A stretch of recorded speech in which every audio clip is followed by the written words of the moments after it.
There is a specific kind of loneliness that nobody has a clean word for. Not the loneliness of being alone in a room. Not the loneliness of having no one to call. This is something quieter and in many ways harder to explain, because it happens in the middle of conversations, at dinner tables surrounded by people you have known for years, in group chats that never stop moving. You are present. You are participating. And yet something inside you is completely, utterly unreached. You go home and you sit with that feeling, and you do not quite know what to do with it, because from the outside, everything looks fine. You have people in your life. You're not isolated. And yet the loneliness is real. It is so real that sometimes it feels heavier than any physical absence could. Here is what I want to tell you before we go any further. That feeling is not a sign that something is wrong with you. It is not evidence that you are broken or difficult or asking for too much. It is actually a very specific psychological experience that tends to follow a very specific kind of person. And once you understand what is actually driving it, something shifts, not because the loneliness disappears overnight, but because you finally stop blaming yourself for carrying it. So today we are going to talk about the loneliness that comes with self-awareness, the real kind. Not the version where you just know your Myers-Briggs type and post about it. The kind that comes from years of honest inner work, from genuinely looking at yourself and the world around you without flinching. That kind of awareness carries a cost that almost nobody talks about. And that cost, more often than not, is a particular and persistent form of loneliness that the most psychologically developed people know better than anyone. Let us start with what self-awareness actually does to you over time. Most people move through their lives operating largely on autopilot, not because they are lazy or shallow, but because the psychological system is designed for efficiency. You develop patterns early. Patterns in how you relate to people, how you respond to conflict, what you tell yourself when things go wrong, what you need to feel safe. And those patterns run quietly in the background, shaping everything, while the conscious mind focuses on the surface of life. Self-awareness interrupts that autopilot. It pulls the patterns into the light and asks you to look at them honestly. Why did I react that way? What am I actually afraid of here? Is what I think I want actually what I want? Or is it what I was taught to want? Is this relationship genuinely nourishing me? Or have I just gotten used to it? Those are not comfortable questions. And most people, when they brush up against them, find a way to step back. They get busy. They distract themselves. They decide that some things are better left unexamined. And that is a completely human response. There is nothing wrong with it. But some people cannot do that. Some people, once they start asking those questions, cannot stop. Not because they are masochists or because they enjoy suffering, but because something in them requires honesty, the way other people require comfort. They would rather know a hard truth than live comfortably inside a pleasant fiction.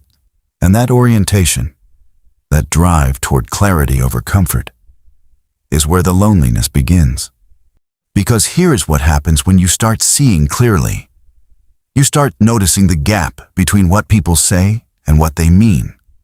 You start recognizing patterns in behavior, your own and other people's, that most people never consciously register.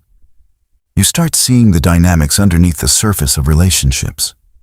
What is actually being negotiated? What is actually being avoided? What the real conversation is underneath the one everyone is pretending to have. And at first, this feels like a gift. In many ways it is. But it also begins to create a kind of distance that is very difficult to close, because you are now operating at a level of awareness that most of the people around you are not operating at. Not because you are superior to them. That is not what this is about. But because you have done work that most people have not done yet. And that work changes how you see everything. It changes what you can tolerate in a conversation. It changes what feels real and what feels performed.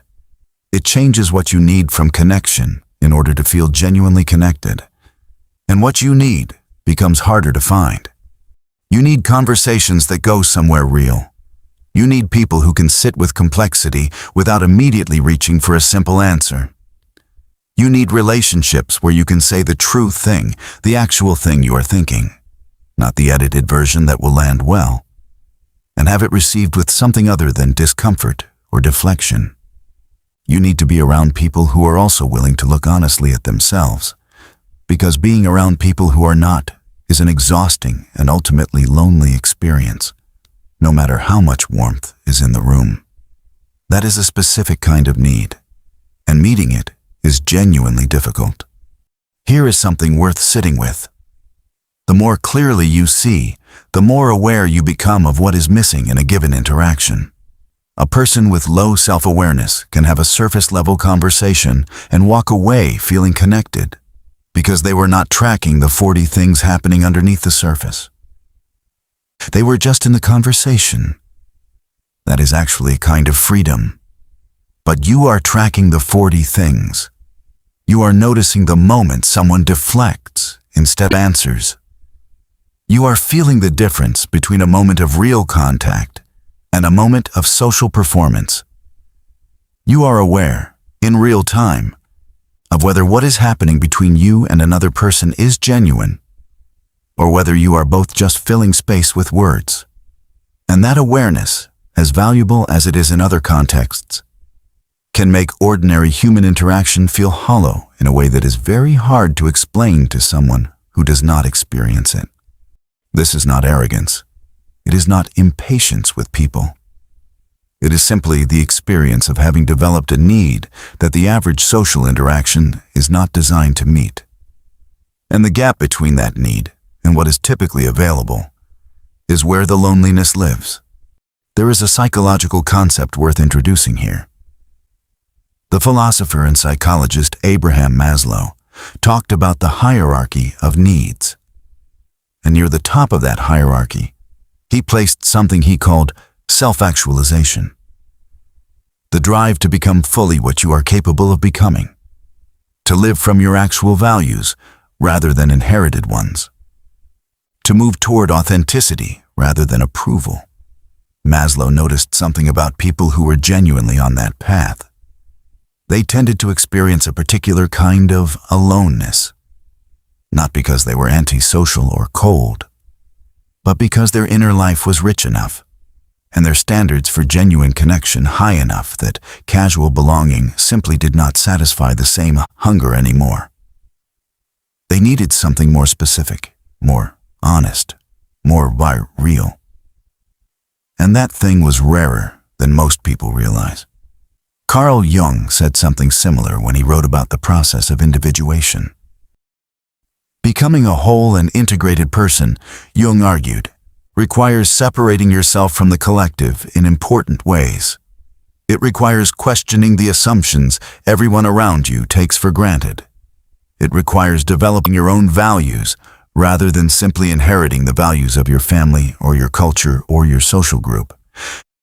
And that process, Jung was clear about this, is inherently lonely, not as a side effect, as a feature. Because you cannot individuate inside the herd. You cannot become fully yourself while constantly managing how that self lands with everyone around you. At some point, the work requires a kind of solitude that goes deeper than physical aloneness. It requires being willing to stand in a place that the people around you have not yet reached and may never reach. That is not a comfortable place to stand. Especially when you love the people who are not standing there with you. Because this is the part that makes it genuinely hard. The loneliness of self-awareness is not usually about strangers. It is about the people closest to you. It is about sitting across from someone you have known for 20 years and feeling, with painful clarity, that they do not quite see you, that the you they know and love is a version of you that is slightly out of date. that the conversations you are capable of having together never quite reach the depth you actually need. And you cannot explain this to them without it sounding like criticism. You cannot say, "I need more from our connection," without it sounding like what you have is not enough. So you stay. You show up. You love them from where you are. And you carry the gap quietly, because there is no graceful way to put it down. This is one of the loneliest experiences a human being can have. Being loved by people who cannot quite reach you. Now here is where it is very easy to make a mistake. And I want to name it directly, because it is a mistake that genuinely self-aware people are particularly vulnerable to. When you start recognizing this dynamic, when you start feeling the gap between the depth you need and the depth most interactions provide, there is a temptation to interpret that gap as evidence that connection at that level simply does not exist. That real understanding is something you will always be reaching for and never quite finding. That the loneliness is permanent. That interpretation is not accurate. But it is seductive, especially in the moments when it hurts most. The truth is more precise than that. Deep connection does exist. Real understanding is possible. But it requires people who are doing the same work you are doing. And those people are not distributed evenly across every social circle you happen to be part of. They are rare. And finding them often requires being willing to let certain connections remain at the level they are naturally suited for.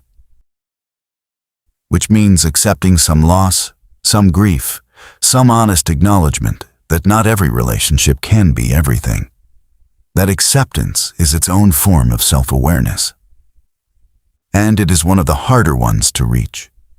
Because the alternative, staying in connection at a level that does not nourish you, performing a version of yourself that is easier for others to be around, pretending to be satisfied with what is available because the alternative feels too lonely. That alternative carries its own cost. And that cost is paid slowly, invisibly, in the currency of your own sense of self. There is something else that the most self-aware people tend to carry, a particular kind of exhaustion that is different from being tired. It is the exhaustion of translation, of constantly converting your inner experience into a form that will land with the people around you, of knowing what you actually think, and then running it through a filter before you say it, adjusting for how it will be received, softening the edges, leaving out the parts that might be too much. That translation work is constant, and it is invisible. Nobody else sees it. They just see you being thoughtful, being measured, being easy to be around. What they do not see is what it costs to maintain that. The loneliness of self-awareness is, in part, the loneliness of never quite being able to put that translation work down, of always being slightly apart from what is happening around you because you are watching it at the same time you are living it. Aware of the dynamics even as you participate in them, holding the full version of your thoughts while sharing only the version that fits the space. What do you do with all of this? The first thing is simply to name it honestly. The loneliness of self-awareness is real, and it deserves to be taken seriously, not explained away, not reframed into something more comfortable. It is a genuine cost of a genuine process, and pretending otherwise helps no one. The second thing is to resist the urge to solve it by retreating from people entirely. Isolation dressed up as self-sufficiency is still isolation, and the answer to loneliness is not less connection. It is more honest connection, which means staying in the search even when the search is slow and sometimes discouraging. The third thing is to understand that the people you are looking for are also looking for you. They are out there carrying the same specific loneliness, the same hunger for something more real, the same exhaustion from translation. And they feel it as acutely as you do. The same quality but that makes your presence unsettling to people who are not ready for that kind of depth, makes you deeply recognizable to people who are. That recognition, when it happens, is one of the most extraordinary experiences available to a human being. It is worth staying open for. And the fourth thing, perhaps the most important, is to make sure the inner work you are doing is actual inner work, and not just another form of performance, because self-awareness can become its own kind of persona, a sophisticated identity built around being the person who sees clearly, who has done the work, who understands things others do not. And that persona, however well constructed, is still a mask. And the loneliness underneath it does not go away just because the mask is more interesting than most. Real self-awareness is not a destination. It is not a level you reach and then maintain. It is an ongoing, often uncomfortable, frequently humbling process of looking honestly at yourself and the world, and being willing to update what you see. It requires the same courage at 40 that it required at 20, because the things left to look at do not get easier. They get more specific, more personal, more true. The loneliness that comes with that process is not a sign that the process has failed. It is a sign that it is working, that you are moving towards something real at the necessary cost of things that were only comfortable. And here is what I want to leave you with. The most self-aware people are often the loneliest. Not because awareness isolates you from life, but because it brings you closer to it, closer to what is actually happening, closer to what people are actually feeling beneath what they are saying, closer to what you actually need versus what you have been taught to settle for. That proximity to reality is a gift, even when it hurts, even when it makes ordinary evenings feel like vast distances, even when it means carrying a hunger that most people around you do not quite understand. You are not too much. You are not asking for something that does not exist. You are simply far enough along in the work to know the difference between connection and the performance of connection. And that knowledge, however uncomfortable it makes the present, is also what makes real connection possible when it arrives. So keep going, keep looking. Keep being honest about what you actually need, even when that honesty is inconvenient. Because the version of you that stops doing that in order to be more comfortable to be around is not a version that will ever stop feeling lonely. It is just a version that has stopped admitting it.